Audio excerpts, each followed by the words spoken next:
இந்த இளம் வயசு கண்டிப்பா இந்த மாதிரி குட்டி குட்டி படிப்பினைகளை கொடுத்து வாழ்க்கைனா என்னன்னு உனக்கு புரிய வைப்பாரு, உன்னை பக்குவப்படுத்துவாரு, உன்னை பதப்படுத்துவாரு அப்படின்னு அர்த்தம். அப்ப வாழ்க்கையில ஃபர்ஸ்ட் ரவுண்ட் சின்ன வயசு மேஷராசி அன்பர்கள் கண்டிப்பா படிப்பினைகள் அப்படின்றது உண்டு. மத்தியம வயசு மேஷராசி அன்பர்கள் செகண்ட் ரவுண்ட் வருது, 30+ இருக்காங்க, 40+ அவங்களுக்கு ஏஜ் இருக்கு அப்படின்னு வச்சுக்கோங்கம்மா.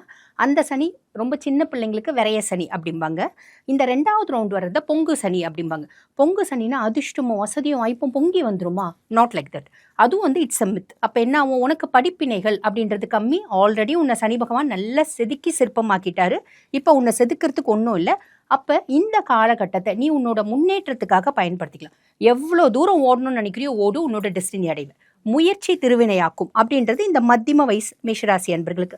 எதில் வேணா முயற்சி பண்ணு, குடும்பத்தில் நிம்மதிக்கு முயற்சி பண்ணு, தொழிலில் முன்னேற்றத்துக்கு முயற்சி பண்ணு. இப்படி உனக்கு என்ன ஆசை அது சார்ந்த முயற்சி பலிதமாகக்கூடிய காலகட்டம் அப்படின்லாம். வாழ்க்கையில் 3வது ரவுண்ட் 7 நாட்டு சனி வருது அப்படின்னு வச்சுக்கோங்க. 60+, 70+ இருக்கு அப்படின்னா உங்களுக்கு தங்கு சனி அப்படின்னு சொல்லுவாங்கம்மா. அப்போ அவங்க ஆரோக்கியத்தில் கவனம் அப்படின்றது வேணும்.